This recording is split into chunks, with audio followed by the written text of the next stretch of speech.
It's been about 10 years since I last watched an episode of Cowboy Bebop. I remember the beginning, I watched the end, but the episodes in between blurred together. So I sat down and watched the entire series, all 26 episodes in one sitting, in one day. And I'm glad I did, because it's just as great now as it was back then. Beneath the style, the music, and the motion lies a clear theme that resonates throughout the series. Cowboy Bebop is a story about missed opportunities, and what happens when life keeps moving, and you don't. Set in the year 2071, it follows a small group of bounty hunters, cowboys, drifting through the solar system aboard a ship called the Bebop. At first glance, it looks like a stylish space western, neo-noir, jazz-soaked, equal parts science fiction and crime drama. The crew is simple enough to understand. Spike Spiegel, a laid-back gunman with a past he never really left behind. Jet Black, a former investigator holding the ship and its people together. Faye Valentine, an amnesiac gambler waking up in a future she doesn't recognize. Edward, a brilliant, eccentric hacker who moves through the world without weight. The music used for the show was unique for its time. Composed by Yoko Kanno and performed by the Seatbelts, it gave Cowboy Bebop a sound that immediately stood apart. And let's be honest, everyone remembers Tank. As much as I enjoyed Tank, I much preferred Julia's theme. That saxophone just hit.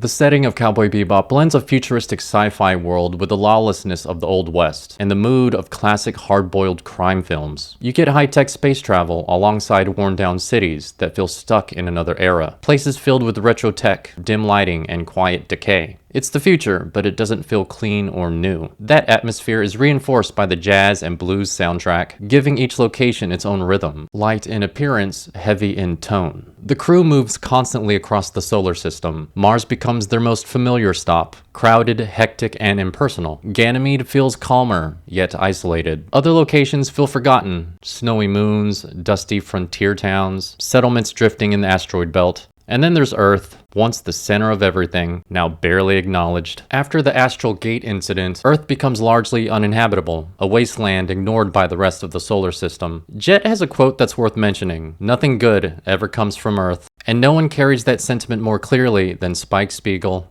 Spike is a bounty hunter, and he moves like someone who already knows how the story ends. His character was based on Yusaku Matsuda, a famous Japanese movie star known for playing suave, charismatic action heroes, which explains a lot actually. Spike's cool, smooth, and probably smokes 10 packs a day. You know, back in the old days when men were men. Spike's nonchalant and cynical behavior takes a minute to warm up to, but it grows on you. The show surprisingly finds clever ways to use his cynicism in both relatable and entertaining ways. Early on in the series, Spike makes it known that he hates kids, dogs, and women with attitudes, and the fact that he ends up with them as part of his crew is proof that the universe has a sense of humor. He also has some of the best fight scenes. Whether on foot or in the cockpit, Spike holds his own with the best of them. In Session 5, Ballad of Fallen Angels, we get a glimpse of why Spike is the way he is. He went into hiding to escape the Red Dragon Syndicate after falling in love with Julia, the girlfriend of his former partner. He wanted to run away with her, but fate had other plans. Years later, and now working as a bounty hunter, you might think that Spike moved on.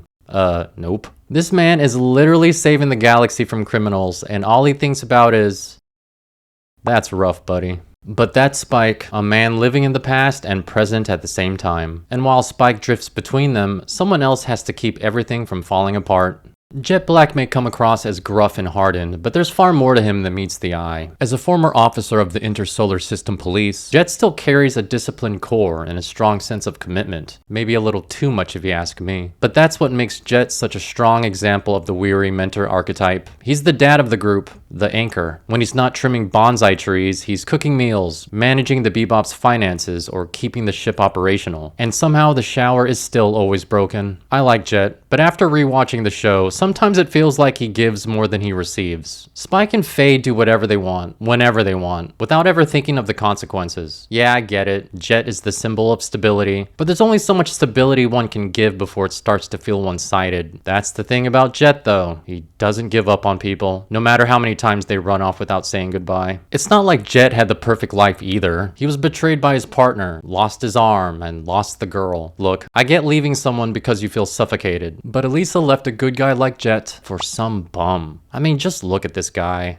The only real knock against Jed is that he's tied to what's often considered Cowboy Bebop's weakest episode, Session 21, Boogie Woogie Feng Shui. It centers on universal feng shui, a concept about cosmic attraction and relationships shaped by environmental energy. The episode was trying to go for a lost in translation type of connection, but that message gets lost halfway through the episode, I'm afraid. It's a strange detour from the series, especially after great episodes with Jet, like Ganymede Elegy and Black Dog Serenade. But even in Cowboy Bebop's weakest episode, Jet's role makes sense. His attachment to others, revisiting old ties, trying one more time to see if something from the past still fits. You know, it's what old men do. Faye Valentine. What's there to say about Faye? She's just as complicated as Spike, if not more. She joins the crew as a skilled bounty hunter who weaponizes her beauty and wit to manipulate others for money, mostly to chip away at her 300 million Wulong debt. Faye's brash, selfish, she smokes, she drinks, and she absolutely has a gambling problem, a woman after my own heart. She's also just as cynical as Spike, living by a survival of the fittest worldview, cited as saying, we deceive or we are deceived. But beneath that facade is someone scrambling to stay afloat in a world that never gave her a starting point. She may not look it, but Faye is 77 years old. She spent decades in cryogenic suspension, waking up in the future with no memory of who she is. No past, no context. Imagine waking up from cryosleep, not knowing who you are, and the only experiences you've had with people are a con artist, another con artist, and a debt so high it might as well have its own gravitational pull. Eventually, Faye finds her way aboard the Bebop, trading con artists for people who have no money. With confirmed bounties ranging in the single digits, it's no wonder the ship's shower is always broken. What makes Faye such a compelling character is that she deeply wants human connection, but actively sabotages her relationships because of past trauma and fear of abandonment, thanks in no small part to Whitney and Bacchus. She claims she's a loner who only cares about money, but her actions tell a different story. By the end of the series, Faye realizes the Bebop crew is the only family she has.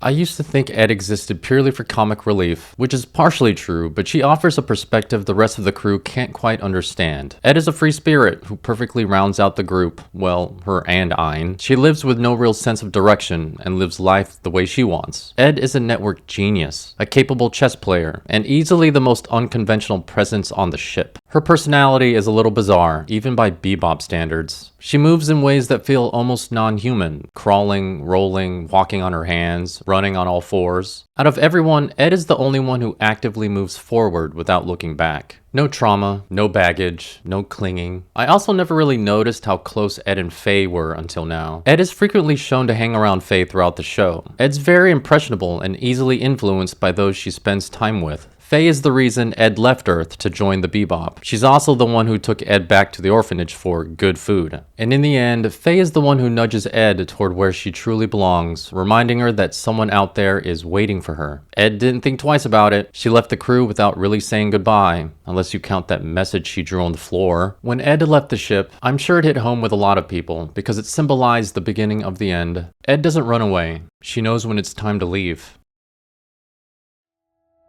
Rewatching Cowboy Bebop feels less like following a story and more like sitting with people at different points in their lives. Spike carries yesterday into every tomorrow. Jet finds his place and responsibility, holding the pieces together when others pull away. Faye tries to understand herself without a past to lean on, creating meaning from what little remains. Ed experiences the world fully, and when a chapter ends, she turns the page. They may be in the same crew and on the same ship, but each is moving toward a different horizon. The Bebop serves as a crossroads, holding them together only for the time it takes to pass through. Cowboy Bebop holds up even today because it understands those moments of overlap, the shared meals, the quiet conversations, the time spent drifting alongside someone else. It also understands how easily those moments slip by, and how rarely they come back once they do. Together, these characters reflect something within all of us. Some people walk with memory, some people stay so the rest can move. Some people build themselves along the way. Some people know when to move on.